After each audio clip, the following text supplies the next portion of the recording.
भगवान कश्यप से निवेदन करती हैं कि मेरे कष्ट को दूर करिए। कश्यप जी ने कहा कि तुम्हारे यहाँ कोई यज्ञ नहीं होता है, कोई उत्सव नहीं होता है, तुम्हारा आश्रम तो रूखा रूखा लग रहा है। तो भगवान कश्यप ने कुछ गलतियां बताई। अपनी पत्नी से पूछे कि क्या तुम सूर्योदय और सूर्यास्त के समय सोती हो क्या, कि तुमने किसी अतिथि का अपमान कर दिया है, क्या तुमने समय से आहुति नहीं दी है, या तुमसे कोई और बड़ा अपराध हो गया। अदिति महारानी ने कहा कि जिसके पति आप धर्म का उपदेश देते हैं उससे कोई गलती स्वप्न में भी नहीं हो सकती। मुझे कष्ट केवल एक है कि जो मेरे पुत्र कभी स्वर्ग का राज्य भोगते थे वो बेचारे आज दर दर ठोकर खाते भटक रहे हैं। आप कृपा करो मेरे पुत्रों को पुनः स्वर्ग का राज्य मिल जाए। भगवान कश्यप ने अपनी पत्नी अदिति को एक व्रत बताया 13 दिन का, इसका नाम है पयोव्रत। फाल्गुनस्यामले पक्षे द्वादशाहम पयोव्रतः। भंडारा भी होता है, उसी को किया। और जब उस व्रत को किया तो इनके गर्भ से भाद्रपद द्वादशी तिथि श्रवण नक्षत्र में विजया नाम सा प्रोक्ता, यस्याम जात स्वयं हरि। बोलिए वामन भगवान की जय। वामन भगवान का प्राकट्य हुआ, ब्राह्मण के घर में जन्म लिए, यज्ञोपवीत हुआ। भिक्षा का विधान है कि वो ब्राह्मण जाके कम से कम 8 घरों में भिक्षा मांगे। वो भिक्षा मांगने के लिए चल देते हैं। वामन भगवान पधार रहे हैं। बोलिए वामन भगवान की। आप लोग सभी लोग बैठे बैठे वहीं से इनका केवल दर्शन कर लीजिएगा और हम विधिवत पूजन करवाएंगे भगवान कृष्ण का।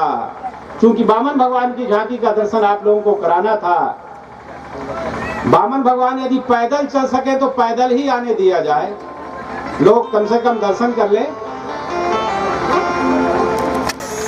ओम भो पृथिव्यै स्वाहा, ओम अग्नये स्वाहा। ओम इदं विष्णुर्वि चक्रमे तेधानि दधे पदं समूढमस्य पाद।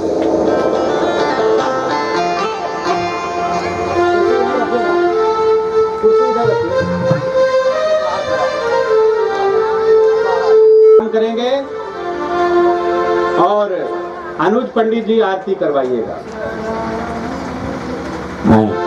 तो अभी थोड़ी सी इनकी कथा सुन लीजिए। कच्छ लिखा हुआ है, वर्तमान में उसका नाम भड़ौच है। भगवान वामन बड़ा सुंदर भक्त दानी सब, और उस कुल में आपका जन्म हुआ है तो आप तो ये बोल ही सकते हैं। जब अपने पूर्वजों की प्रशंसा को सुना राजा बलि तो एकदम गदगद हो गया। वामन भगवान से पूछा कि अभी तो आपकी आयु बहुत कम है, अब आप मेरे पिता का भी नाम सहित परिचय दे रहे हैं, मेरे दादा का भी दे रहे हैं और परदादा का भी परिचय दे रहे हैं। आप कैसे जानते हैं मेरे पिता पितामह प्रपितामह को। भगवान वामन ने कहा हम वेद पढ़े हैं ना, हम पुराण पढ़े हैं, जिसके बाप का नाम का उसके बाप का नाम बता दे तो कौन बड़ी बात, सब पढ़े। गदगद हो गया राजा बलि और कहा मांगो जो मांगना हो। वामन ने कहा कि पदत्रयम 3 पग भूमि दे दो। राजा बलि ने कहा अरे मैं तो समझता कि तू बड़ा चालाक होगा और तीनों लोक के मालिक से तू 3 पग भूमि मांग रहा है, मुझे तो लग रहा है कि तू बड़े मूर्ख हो। कहा देखो राजन, जो 3 पग भूमि में संतुष्ट नहीं होगा ना, वो सभी दीपों से भी संतुष्ट नहीं हुआ। मैं ब्राह्मण हूं, संतोष ही ब्राह्मण का धन है। असंतोष असंतुष्टा द्विजा नष्टा। जो असंतोषी ब्राह्मण है ना वो नहीं चल पाता। मुझे संतोष है, बस 3 पग दे दो। शुक्राचार्य जी ने कहा कि ये ठगने आया है, ये विष्णु है, कुछ मत दो, मना कर दो। तो कहा कैसे कहूं, अब तो मैंने कह दिया है। शुक्राचार्य जी ने नीति बताई। देखो, धन की 5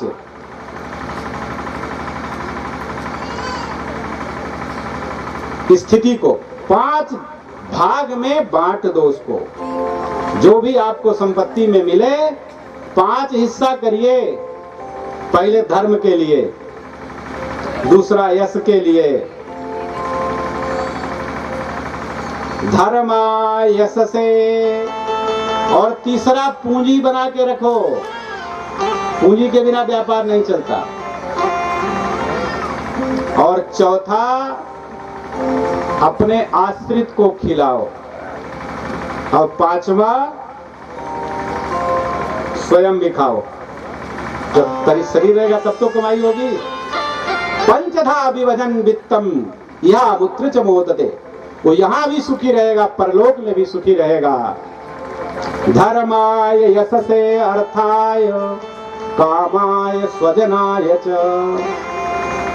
पंचधा विभजन वित्तम इह अमुत्र माने परलोकम मोदते प्रसीदति प्रसन्ना भवति।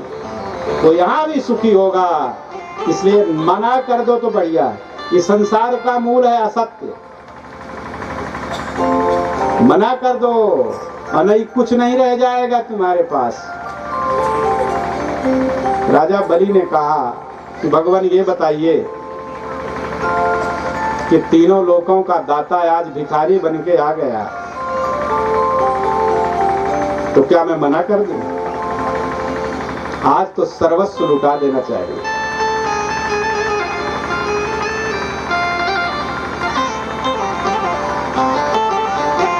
और राजा बलि देने को तैयार हो। तेरे द्वार खड़ा भगवान भगत भर दे रे जोड़े, भगत भर दे रे जोड़े।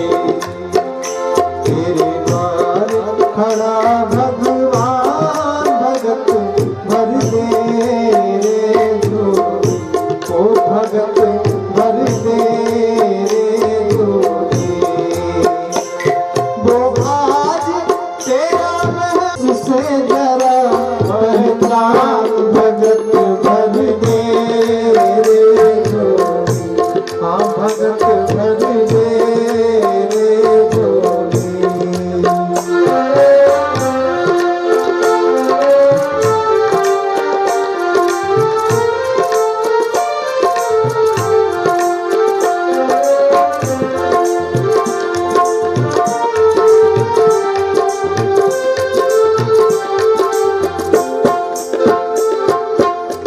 डोल उठी है सारी धरती देख ले, डोला गगन है सारा। डोल उठी है सारी धरती देख ले, डोला गगन है सारा। भीख मांगने आया तेरे दर, भीख मांगने आया तेरे घर, जगत का पालन हारा रे, जगत का पालन हारा। जो आज तेरा मेहमान तू कर ले, उससे जरा पहचान, भगत भर दे रे जोड़ी, हाँ भगत भर दे रे जोड़ी। तेरे द्वार खड़ा भगवान भगत भर दे रे जोड़ी, हाँ भगत भर दे रे जोड़ी। आज लुटा दे से अपना, मांग कहना मेरा। आज लुटा दे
कह दिया। गुरुजी नाराज हो गए। कारे मूर्ख, तू राज्य से च्युत हो जाएगा। राजा बलि ने कहा मुझे स्वीकार है। अब पंच ककार का पालन करते हैं। गुरु कह रहे हैं कि मत दो, लेकिन भगवान यदि आ जाएं, जैसे कोई बड़े नियम से पूजा करता है, माला जपता है, और मान लीजिए आप माला जप रहे हैं, नियम है कि जब तक माला पूरी ना हो तो कुछ सोचिए मत। बोलने की तो बात छोड़िए, सोचना भी नहीं चाहिए। और जब असली चीज मिल गई तो हम माला का क्या महत्व है। एक भक्त थे, राधा जी के अंतरंग भक्त थे, ब्राह्मण थे। मैंने भक्तमाल में पढ़ा।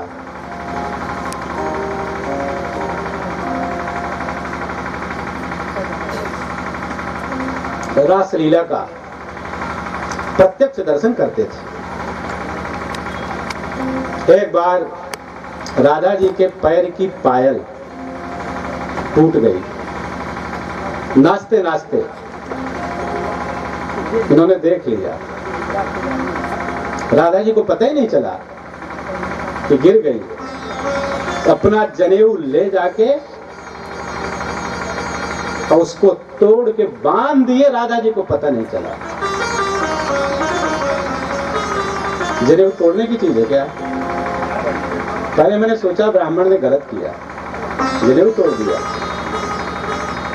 फिर सोचा कि इससे बड़ा सुंदर काम तो कोई हो ही नहीं सकता था ना। अरे सर्वस्व प्राण के प्राण तो यही हैं। हमारी प्रीति तो प्राणों में है ना। और जो प्राण का प्राण आ जाए तो क्या करेंगे?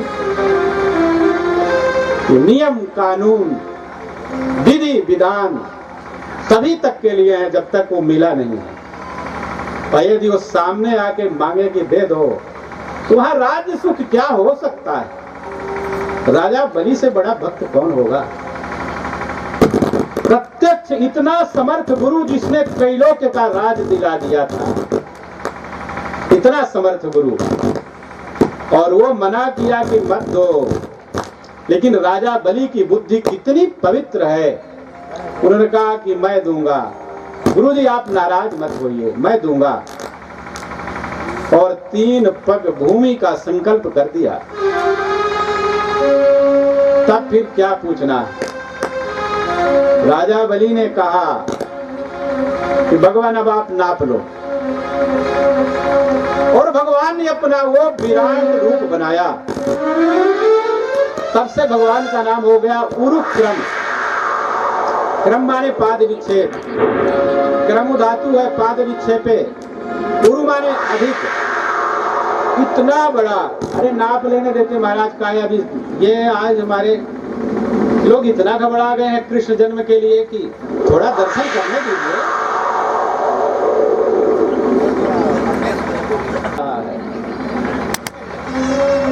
बामन भगवान, कितना सुंदर रूप है बामन भगवान का। बामन भगवान ने अपना रूप बढ़ाया। एक पैर ऊपर की ओर पहुंचा। कहां पहुंच गया? ब्रह्मलोक में, सत्यलोक में। भूरलोक, भूवरलोक, स्वरलोक, मारलोक, जनलोक, तपलोक, सत्यलोक। ब्रह्मा जी ने भगवान के उस चरण को जब देखा तो पहचान गए कि ये तो मेरे स्वामी का चरणारविंद है, मेरे नाथ का, मेरे प्राण का। पहचान गए। चरणों की ही तो सबसे ज्यादा महत्ता है। ब्रह्मा जी पहचान गए कि ये चरण आज मुझे मिल गया। मौका नहीं गवाया। ब्रह्मा जी ने धो के रख लिया कमंडलू में, धातुः कमण्डलु जलम् तदुरुक्रमस्य पादावने जन पवित्रतया नरेन्द्र स्वरधून्यभून्नभसिसा पतति निमार्ष्टि लोकत्रये भगवतो विसदेव कीर्ति। वही गंगा जी की 3 धाराएं हो गई। सुरलोक में, स्वर्गलोक में यही का नाम मंदाकिनी है। पाताल में इसी धारा का नाम भोगवती है और पृथ्वी में यही भगवती भागीरथी गंगा के नाम से जानी जाती है। तो भगवान वामन का ही चरण जल है। भागीरथी जी जब तप किए 3 पीढ़ी तक, तो वही धारा पृथ्वी में आई है, जिससे पवित्र कुछ हो ही नहीं सकता है। आज भी गंगा जल की इतनी महत्ता है, विज्ञान कुछ कहे, किंतु आप गंगा जल लाके अपने घर में रख लीजिए चुनार से, और उसमें कीड़े नहीं पड़ेंगे। और कितना ही मिनरल वाटर शुद्ध करके आप रख लीजिए, महीना 2 महीना बाद उसमें दुर्गंध आ जाएगी। और गंगा जल आप ऐसे साधारण डब्बा में रख लीजिए, आज भी दुर्गंध नहीं आएगी, कीड़े नहीं पड़ेंगे, सूख जाएगा किंतु नहीं होगा। अभी आज की यह स्थिति है। एक पैर से ऊपर तक सब नाप लिया और दूसरा पैर पड़ गया मेरे विद्यालय के बगल में। हंसी नहीं कर रहा हूं। चरणाद्रि, चरणाद्रि का ही बिगड़ा हुआ रूप है चुनार। पृथ्वी पर जो चरण पड़ा, हमें तो कभी कभी बहुत अच्छा लगता है कि चुनार छोड़ के कहीं नहीं जाएंगे। उसका आज नाम कदम रसूल है। तीसरे के लिए कहीं कोई मिला ही नहीं। क्या बात है। भगवान वामन ने कहा कि बताओ, अभी तो तुम मुझे मूर्ख कह रहा था कि तुम मुझसे तीन पग भूमि मांग रहे हो, अब बताओ तीसरा कहां रखूं।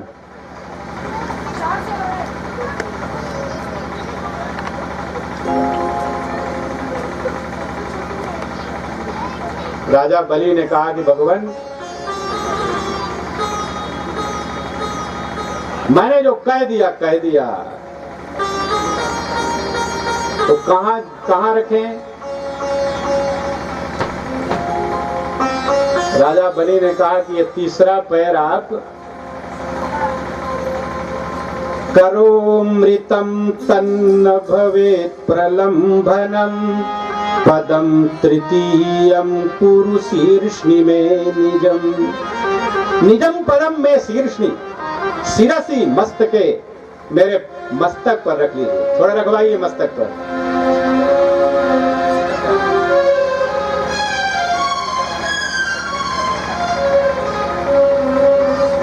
जिस चरण के लिए बड़े बड़े योगी महात्मा भोलेनाथ को ये चरण कभी मस्तक पर नहीं मिला, गंगा जी से ही संतोष करना पड़ गया। जो चरणों से निकली गंगा, उनको ही भोलेनाथ मस्तक पर रख लिए, चरण नहीं मिला।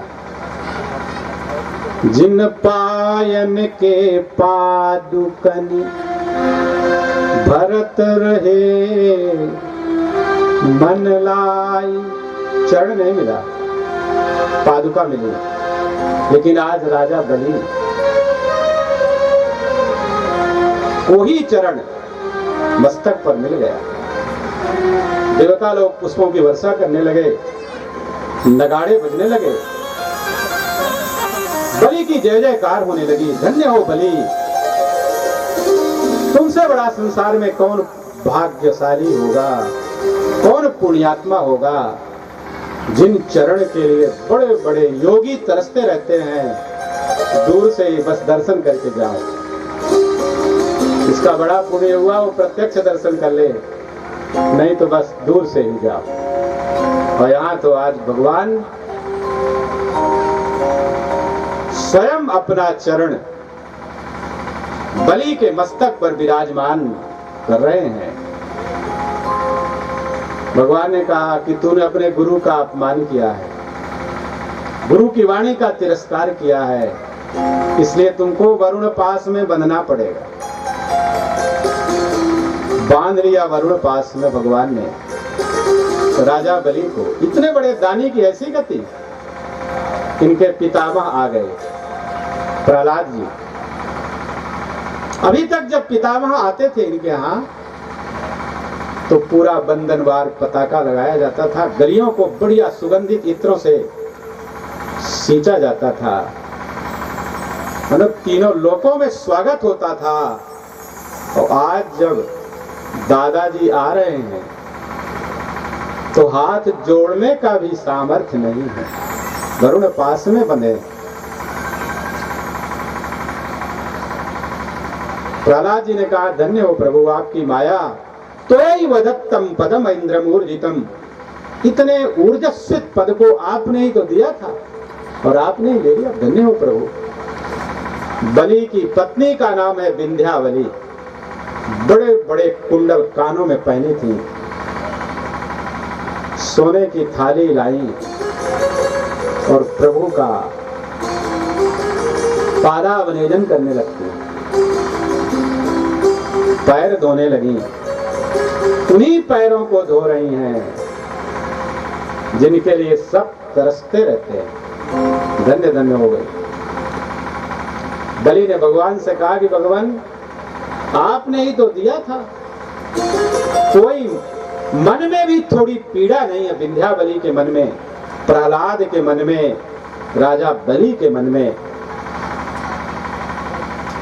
भगवान ने कहा कि देखो हम जिसका लेते हैं उसको देते इतना है कि जितना सोचा नहीं रहता।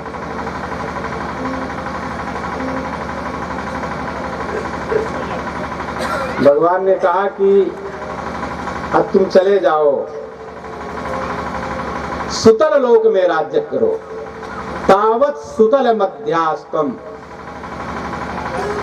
सुतल लोक का राज्य दे दिया और बिना मांगे भगवान ने कह दिया कि तुम वहां मेरा दर्शन पाते रहोगे। भगवान द्वारपाल बन गए।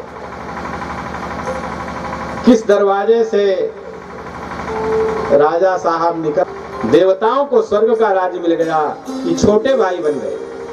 भगवान वामन इंद्र के छोटे भाई, इसलिए इनको उपेंद्र कहा जाता है, इन्हीं को उरुक्रम कहा जाता है, इन्हीं को वामन भगवान कहा जाता है।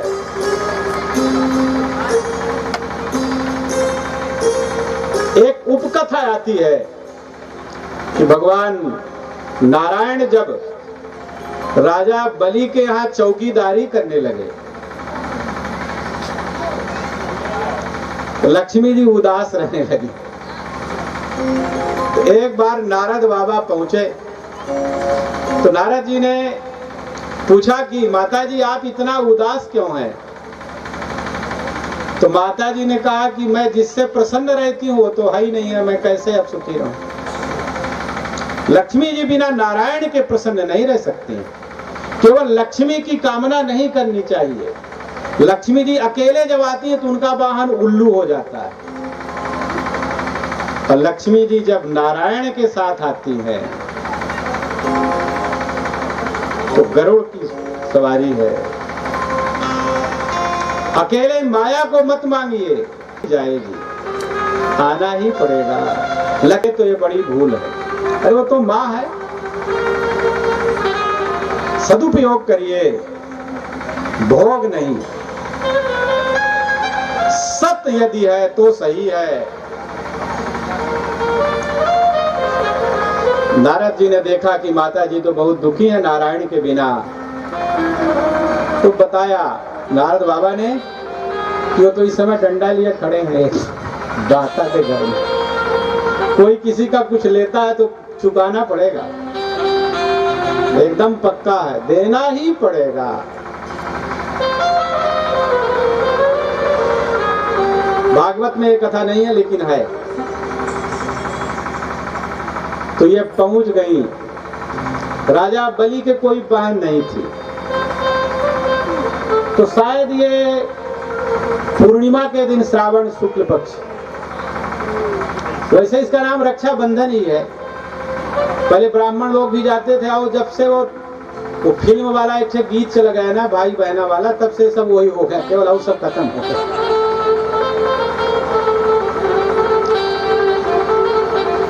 तो आप बजाते रहिए, हमसे क्या मतलब। तो राजा बलि के यहाँ बहन जी पहुंच गई।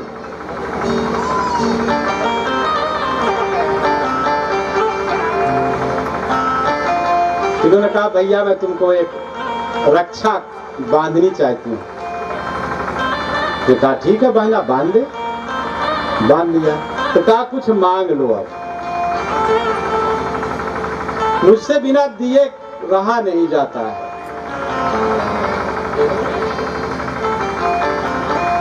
तो बहन जी ने कहा कि यही अपना जो द्वारपाल है, तो जो लाठी लिए खड़ा है ना, यही मेरा प्राणाधार है। मैं तो अब निष्प्राण हो गई थी, मेरे जीवन दान दे दो मुझे।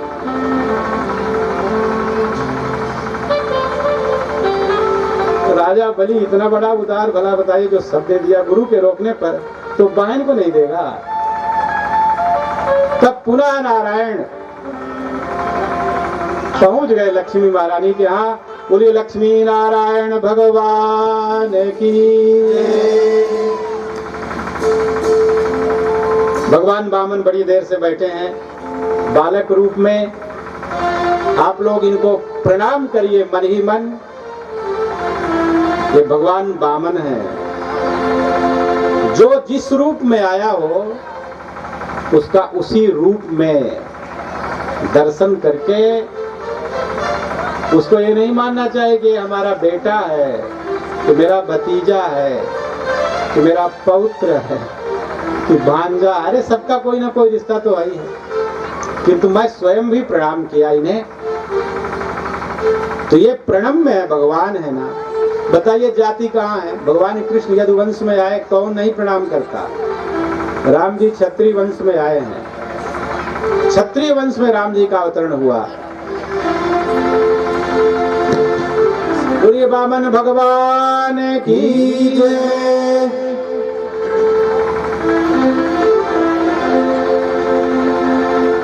तेरे द्वार खड़ा भगवान भगत भर दे रे जो, भगत भर दे रे जो। तेरे द्वार खड़ा भगवान भगत भर दे रे जो, हाँ भगत भर दे रे जो।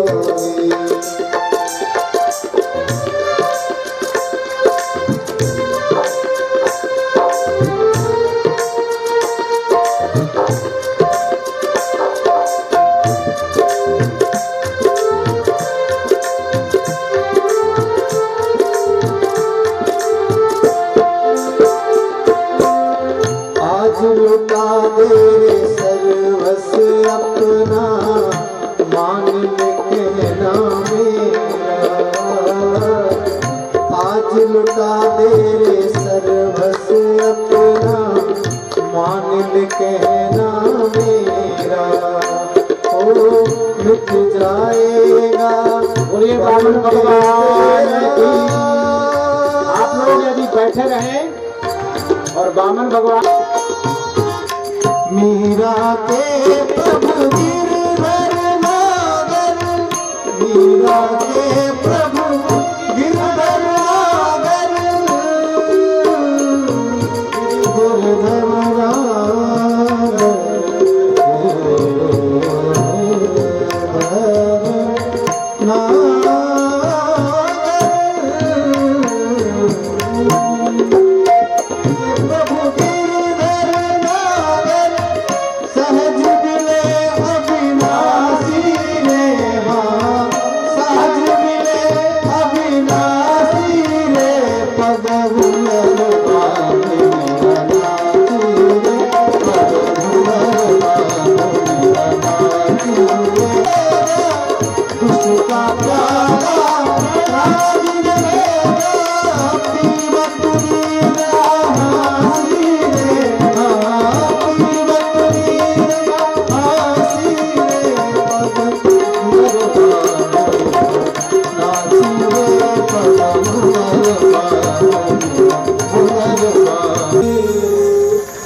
कृष्णचंद्र भगवान की। राजा अम्बरीश। सवै मनः कृष्ण पदारविंदयो।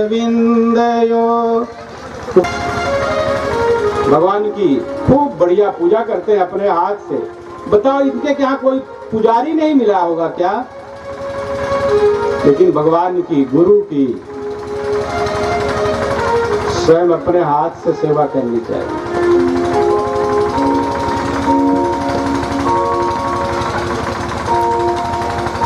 तब पारण यदि नहीं होगा तो व्रत सही नहीं माना जाता है। तो महाराज अम्बरीश ने एकादशी का व्रत किया।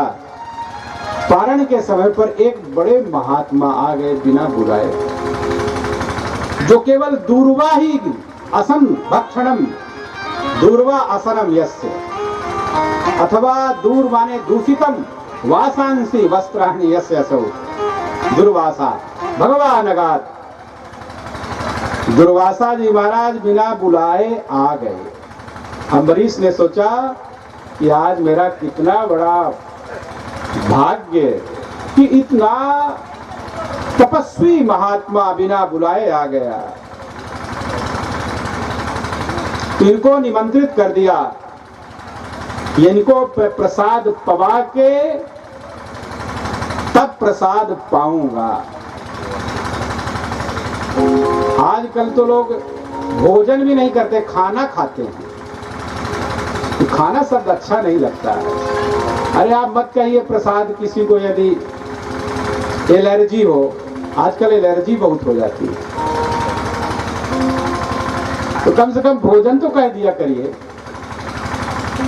भोजन पाइए, प्रसाद पाइए। प्रसाद कहेंगे ना तो आपकी भावना बदल जाएगी, बुद्धि शुद्ध हो जाएगी। वो तो वही है जो है, चाहे आप कुछ भी कहिए। अरे आप मत कहिए खाना, डिनर कह दीजिए, और कुछ कह दीजिए जो समझ में आए सो कहिए। किंतु यदि आप प्रसाद शब्द का उसमें तुलसी दल छोड़ के अब भावना से भगवान को भोग लगा के पाएंगे तो बुद्धि शुद्ध हो जाएगी। भोजन बनाते समय भगवान का नाम लेना चाहिए। जो फिल्मी गीत गाता है ना भोजन बनाते समय, उसके भोजन में काम का वास हो जाता है, क्रोध का वास हो जाता है। और जो कीर्तन करता है, एक गोपी के यहाँ कुछ मेहमान आए और इनके ससुर जी भी थोड़ा ज्यादा ही गुस्सैल थे। और वो गोपी कृष्ण का कीर्तन करने लगी तो बनाई वो मालपुआ और चीनी की जगह पर डाल दिया उसमें सफेद सफेद साल्ट।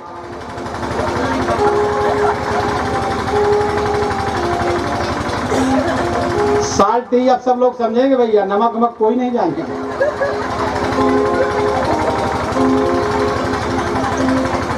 दोनों ही सफेद हैं। तो शुगर की जगह पर चला गया वो।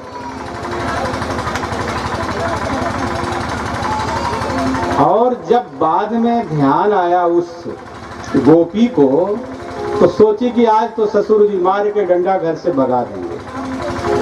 तो बुलाया कन्हैया को और कहा देखो मुझसे तो जो बना मैंने किया, अब तू जानना। और जब अतिथि ने खाया, उसे पाया, प्रसाद पाया, तो कहा कि वाह इतना सुंदर, इतना सुंदर। ससुर जी ने कहा कि ये मेरी बहू नहीं, ये मेरी लक्ष्मी है। कितना सुंदर बताओ ये प्रसाद बनाई है कि आज अतिथि मगन हो गए। सबको वो बड़ा मीठा लगा। लेकिन उस गोपी ने जब खाया उसको नमक ही नमक मिला। तो भगवान का जब प्रसाद बनाइए ना, भगवान के लिए भोजन बनना चाहिए, प्रसाद हमको मिलना चाहिए, तो उसका स्वाद बदल जाएगा। आप करके देख लीजिए, गुनगुनाइए। कृष्ण गोविंद गोविंद गोपाला कृष्ण गोविंद गोविंद गोपाला कृष्ण गोविंद गोविंद गोपाला कृष्ण गोविंद गोविंद गोपाला भज मुरली मनोहर नंद लाला भज मुरली मनोहर नंद लाला गोविंद गोविंद गोपाला कृष्ण गोविंद गोविंद गोपाला गोविंद गोविंद गोपाला कृष्ण गोविंद गोविंद गोपाला बोले कृष्णचंद्र भगवान की। अच्छा बुला गया है, क्या बुला गया है? हम मैं समझ गया अपनी गलती। ये लोग समझदार है ना, बताइए केवल कृष्णचंद्र बोला जाता है। बोले श्री कृष्णचंद्र भगवान की। ये बात हुई। अकेले कृष्णचंद्र कहाँ रहते हो, तो श्री के साथ रहते हैं ना। लगाएं बोलिए राधा रानी सरकार की जय जय जय श्री राधे। तो इन्होंने निमंत्रित कर दिया दुर्वासा भगवान को। दुर्वासा जी चले गए यमुना में स्नान करने के लिए। प्राणायाम थोड़ा ज्यादा लग हो जाएगा, और यदि समय से पारण नहीं करेंगे तो व्रत भंग हो जाएगा। यही धर्म संकट हुआ। तो राजा अम्बरीश ने भगवान का चरणामृत लिया। अम्भसा केवले नाथ अथ केवलेन अम्भसा कृतम वै व्रत पारणम। केवल भगवान का चरणामृत लिया और जल पीना। ह्यसितम नासितं च तत् भक्षितम व्रतंच। तो भोजन भी हो गया, नहीं भी हुआ, पारण हो गया। तब तक तो दुर्वासा जी भी दाढ़ी फटकारते। यहाँ कोई दाढ़ी वाला तो नहीं है भाई, एक तो नेपाल से आ गया है बाबा, लेकिन थोड़ा थोड़ा रखा, पूरा नहीं मानेंगे। दुर्वासा जी आ गए।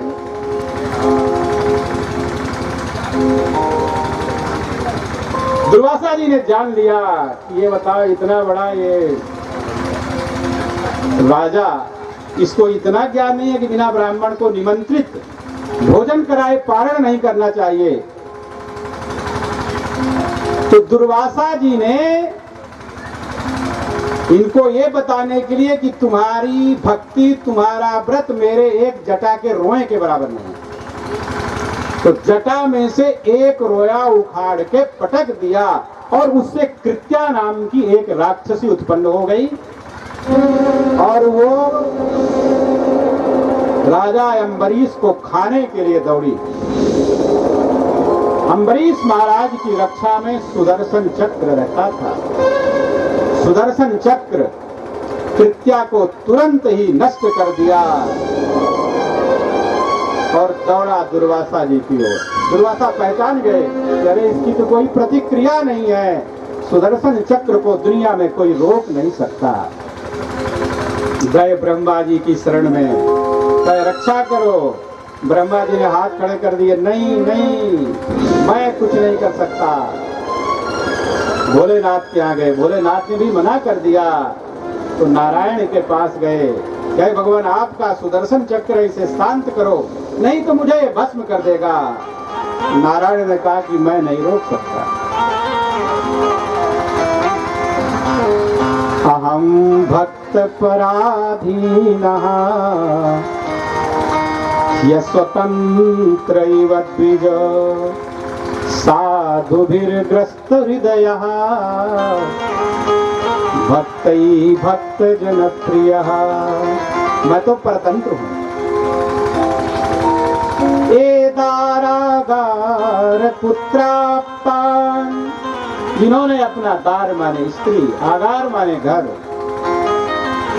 पुत्र पुत्र सब छोड़ के मेरी शरण में स्वीकृति ले ली, मेरी शरण में आ गया।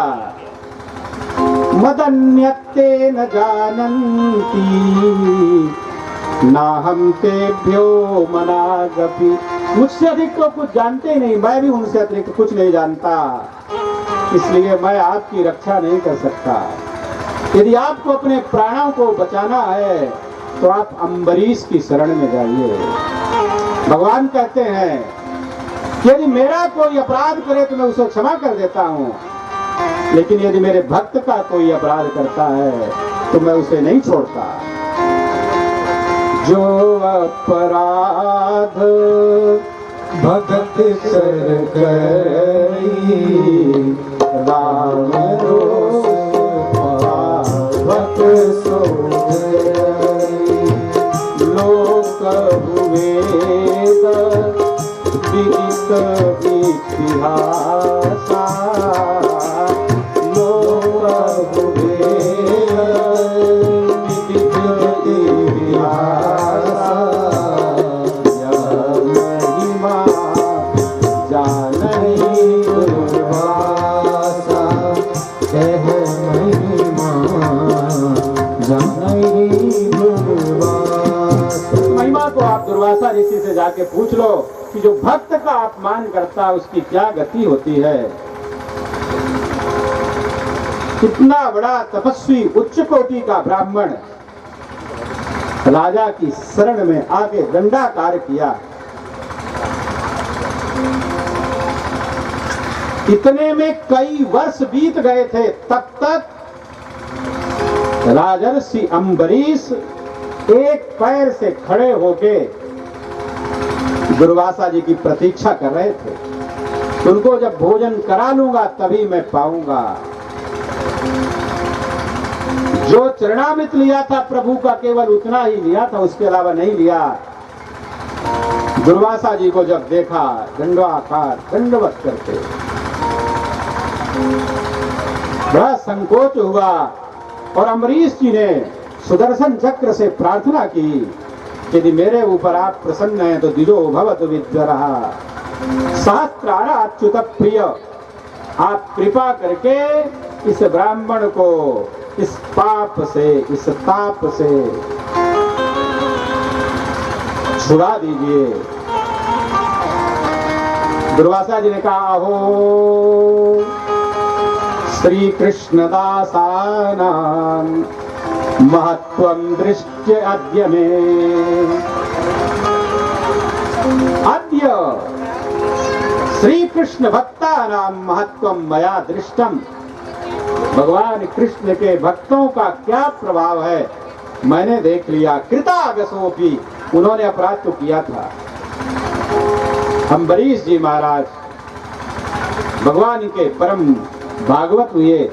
इसी कुल में हरिश्चंद्र जी होते हैं, भगीरथ होते हैं, खट्वांग होते हैं, दीर्घबाहु हुए, रघु हुए, पृथुश्रवा हुए, आज हुए, और आज के बेटे का नाम हुआ दशरथ। आज के बेटे का नाम हो गया दशरथ। और दशरथ जी के 4 फल हुए, धर्म अर्थ काम मोक्ष। 4 पुत्र 4 फल के रूप में आ गए। राम लक्ष्मण भरत शत्रुघ्न इति संज्ञया, गुरवर थे त्यक्त राज्यो व्यचरदनुवनम पद्म पदभ्याम प्रियाया, पाणिस्पर्शाक्षमाभ्याम मृजित पथरुजो यो हरीन्द्रानुजाभ्याम, वैरूप्यात् शूर्पणख्याः प्रिय विरहरुसारोपितभ्रू बृजिम्भत् त्रस्ताभिर्बद्ध सेतुः फलदवदहनः कोसलेन्द्रोवतान्नः। जिन्होंने अयोध्या का इतना बड़ा साम्राज्य छोड़ दिया, त्यक्तम राज्यम एन असौ त्यक्तराज्यः कथम गुरुवर्थे पितृयाज्ञया मुनीनाम अर्थे छोड़ दिया। गुरुवर्थे त्यक्त राज्यो व्यचरदनुवनम पद्म पदभ्याम प्रियाया। भगवान के चरण कितने कोमल हैं कि पाणि स्पर्शात् क्षमाभ्याम। भगवती सीता जानकी जी जब अपने परम प्रेमास्पद परम प्रियतम प्राणाधार श्री राम के पैरों को दबाती हैं तो उनको कभी कभी डर लगने लगता है। क्यों डर लगता है? भगवती जानकी ये सोचती हैं कि मेरे कठोर हाथों से कभी प्रभु के कोमल चरणारविंदों में घाव न लग जाए। इतने कोमल प्रभु के चरण हैं और उन्हीं चरणों से प्रभु दंडकारण्य के कंटका कीर्ण मार्ग पर बिना जूता के चलते हैं, बिना खड़ाओं के चलते हैं।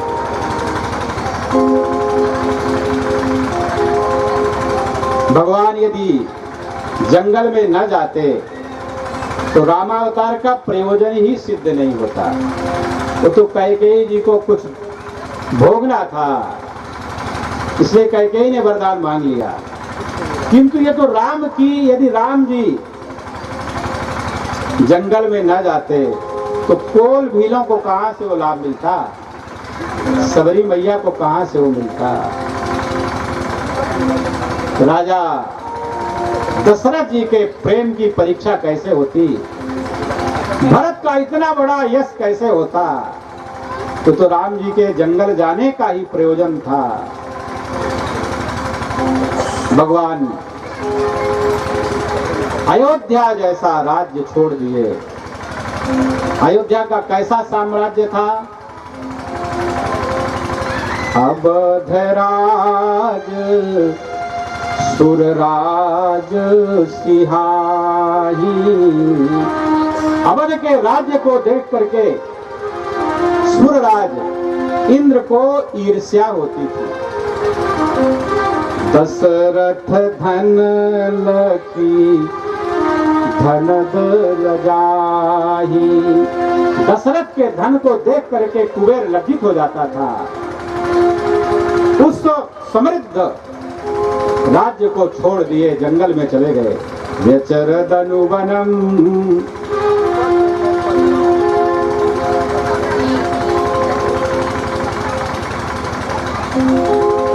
भरत जी महाराज यदि राज्य ले भी लेते अयोध्या का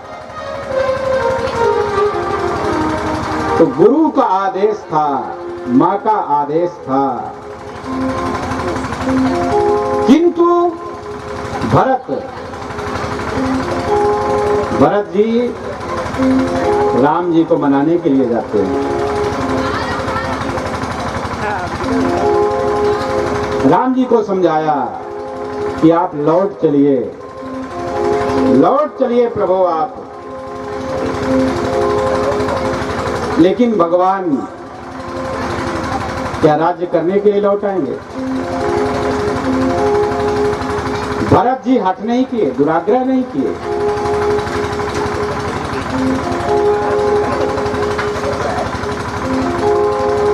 सबके साथ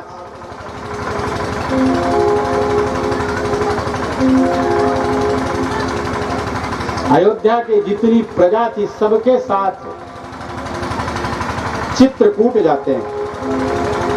चित्रकूट में जहां राम जी का और भरत जी का सम्मिलन हुआ,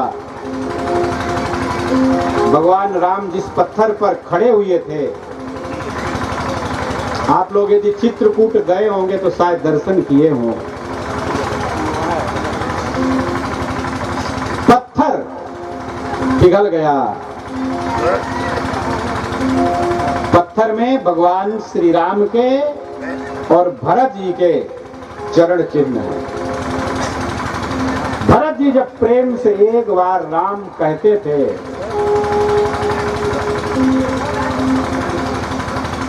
जब ही राम कहीं ले ही उसासा, उमगत प्रेम मनहु चहु पासा। जब ही बचन सुनी पुलिस पसाणा, पुरजन प्रेम न जाई बखाना। भरत जी जब प्रेम मुख से राम का उच्चारण करते थे तो पुलिस माने वज्र और पाषाण माने पत्थर पिघल जाते। द्रव ही वचन सुनी पुलिस पसाणा, पुरजन प्रेम न जाई बखाना। राम जी को ये समझ गए थे कि वहीं हम राजपद दे देंगे। भरत जी और राम जी की जो जोड़ी थी अद्भुत। भरत जी कहते हैं कि राम जी तो मुझसे खेल खेल में भी कभी नाराज नहीं हुए।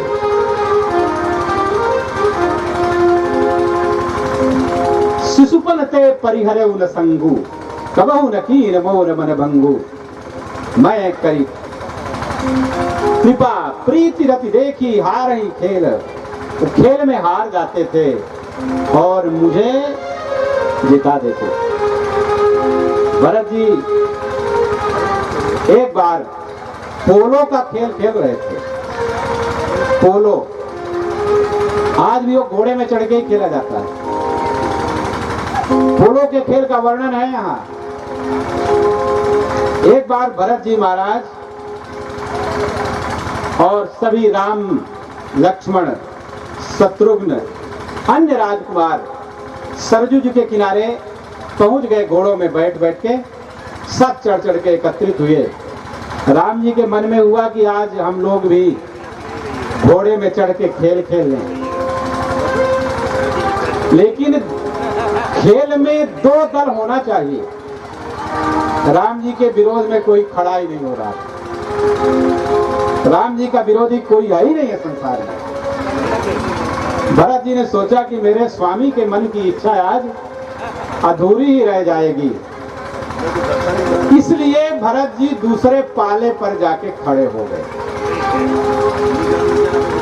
तुलसीदास इसका वर्णन करते हैं।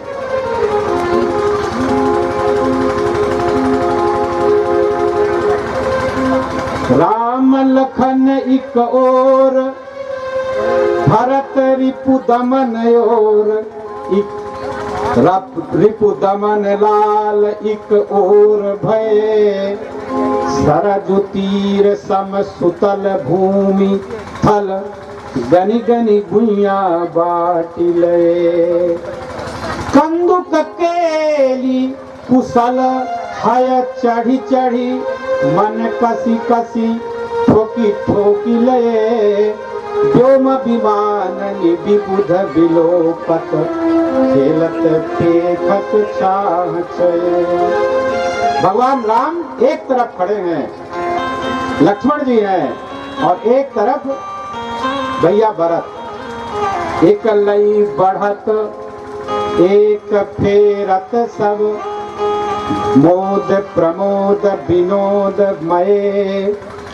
एक कहत भई हारी, राम जुकी।